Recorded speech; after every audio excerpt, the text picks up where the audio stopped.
Сәлеметсіздер ме, құрметті қазылар алқасы. Зағип және нашар көретін азаматтарға арналған бөлімнің «Жанарым жүрегімде» атты инклюзивті жобасын таныстырып өтейін. Жобаның мақсаты жанары жараланған, көздері нашар көретін азаматтарға қолдау көрсету үшін жасалған бірыңғай жоба.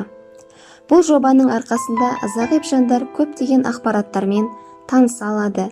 Қараңғы түнекті жарық қылып, жүрегіне үміт отын жағып, болашаққа деген сенім пайда болады.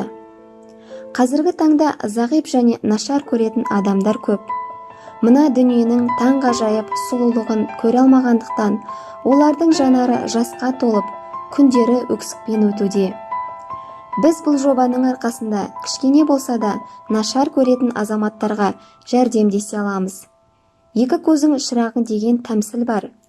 Шырақсыз мына жалғаннан өз бағдарыңды табуда оңай емес. Ал біз бұл жобаның арқасында жүрегінің шырағын жағамыз.